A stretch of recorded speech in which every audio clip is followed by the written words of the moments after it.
Olá pessoal, tudo bem? Eu sou Eliane Suzin, professora de inglês, criadora do Empowering English Club. E nesse vídeo eu vou te falar sobre a estrutura da voz ativa e da voz passiva no inglês. Active and Passive Voice. Bom, para começar, eu vou te falar que a maioria das frases em inglês estão na voz ativa e seguem o padrão subject, que é o sujeito que executa a ação, o verbo, né, que é a ação executada, e o object, que é quem recebe a ação. Então, essa é a estrutura da maioria das frases em inglês. Subject, action ou verb and object. Sujeito que realiza a ação que é realizada e quem recebe a ação.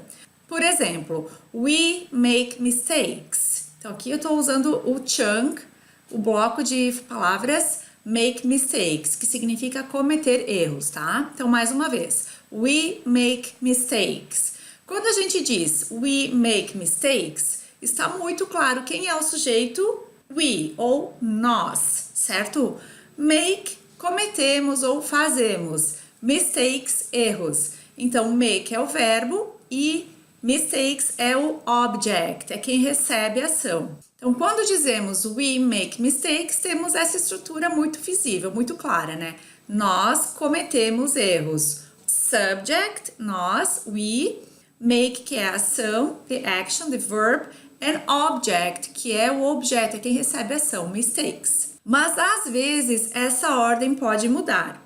Por exemplo, quando a gente não sabe quem executou a ação ou por algum motivo não queremos mencionar quem executou, quem é o sujeito da ação, ou até porque não é relevante mencionar quem cometeu a ação, porque nós estamos focando na ação e não em quem a realizou. Por exemplo, quando eu digo o seguinte, mistakes are made every day. Erros são cometidos todos os dias. Ou mistakes will be made. Erros serão cometidos. E mais um exemplo, mistakes have been made. Nessas três frases, mistakes are made, mistakes will be made e mistakes have been made, você consegue localizar o subject ou o sujeito das ações? Você não consegue, porque o subject na estrutura dessas três frases não é mencionado. Aqui na voz passiva, o foco é na ação e no objeto que recebeu a ação. E normalmente não dizemos quem executou a ação. Se você quiser dizer quem executou a ação, você vai adicionar o by no finalzinho da frase e mais o nome da pessoa que executou. Então, por exemplo, mistakes are made by everyone. Mistakes were made by a new employee. Então, erros foram cometidos pelo novo funcionário. Agora vamos ver mais uma vez aquelas frases acima, onde eu não mencionei quem foi o autor da ação.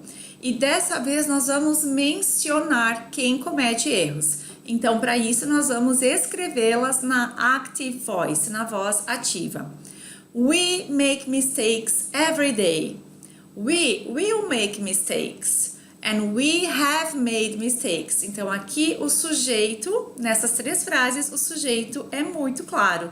Então, por isso que essa é a estrutura da voz ativa. Então, lembre sempre que a estrutura da voz passiva ou passive voice, ela é normalmente utilizada quando queremos focar na ação e no objeto que recebeu a ação, e não necessariamente em quem realizou essa ação.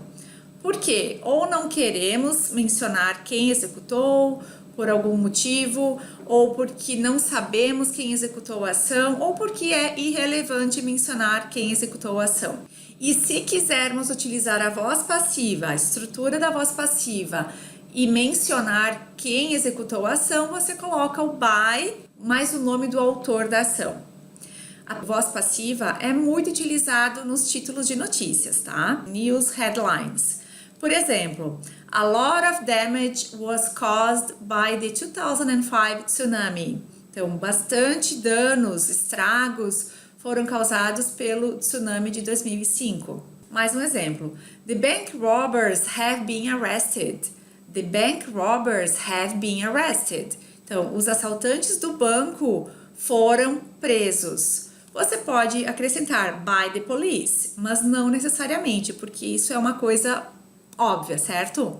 Social Security money is stolen. Social Security money é o dinheiro da Seguridade Social ou do INSS aqui no Brasil. Então, quando dizemos Social Security money is stolen, então estamos dizendo que o dinheiro da Seguridade Social é roubado. E você pode complementar dizendo por quem. By corrupt politicians, por exemplo. E agora vamos para a fórmula da voz passiva. Você precisa do objeto que recebeu a ação, mais o verbo to be, mais o past participle. O verbo to be deve ser conjugado no mesmo tempo verbal que foi usado na active voice. E agora vamos ver algumas frases na voz ativa e transformá-las na voz passiva. Então a gente vai transformar a frase de active para passive voice, para você entender como funciona esse processo. Vamos usar o exemplo da Tesla, que faz carros elétricos, certo? Então vamos à primeira frase. Tesla makes electric cars. Tesla makes electric cars. Essa é a voz ativa. O sujeito, subject, Tesla, ação makes, electric cars, o objeto que sofre ação. Subject, verb, object. Agora, para transformar essa frase em voz passiva, a gente inicia a frase com electric cars, que é quem recebeu a ação na voz ativa. Electric cars. Agora eu preciso colocar o verbo to be ali no meio. Então é o to be em qual tempo verbal? No simple present, porque na voz ativa a gente usou o makes, né? Tesla makes simple present. Electric cars, o to be no simple present, are made, que é o passado particípio de make, by Tesla. Ok? Agora, a mesma frase, só que no simple past. Então, lembre que agora na voz passiva, o verbo to be vai ter que ser inserido na frase no tempo verbal simple past. Tesla made electric cars. A Tesla fez carros elétricos. Electric cars, que é o objeto, mais o passado do verbo to be, were, passado particípio do make, made by Tesla. Agora vamos ver um exemplo da mesma frase, só que no present perfect. Tesla has made electric cars. Tesla has made electric cars. Voz ativa.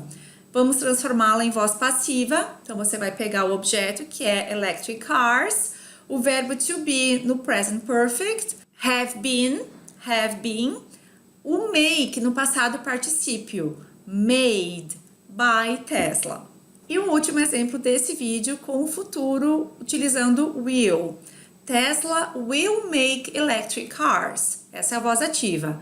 Vamos transformá-la em voz passiva. Então, electric cars will be, então o verbo to be no futuro, will be e o make no past participle, made by Tesla. Então, esse mesmo processo ocorre com todos os tempos verbais. Então, se você ainda tem dificuldades na utilização dos tempos verbais em inglês, eu sugiro que você faça uma boa revisão, tenha bastante confiança na utilização dos tempos verbais em inglês e aí, a partir disso, vai ficar mais fácil utilizar a voz passiva nas suas frases, na sua comunicação. Lembrando que a voz passiva, ela é mais utilizada em situações formais, em notícias, então é importante que você entenda esse conteúdo, mas não necessariamente você vai utilizá-lo muito na sua comunicação em inglês. Uma outra sugestão que eu dou é que você leia bastante jornais, notícias em inglês, porque essa estrutura aparece com bastante frequência nesse tipo de conteúdo. Eu vou deixar aqui abaixo um link para um website que eu sempre recomendo para os meus alunos, no qual você vai poder praticar o listening e o reading com notícias reais e de acordo com o seu nível. E aí você vai ter bastante exposição a esse tipo de estrutura.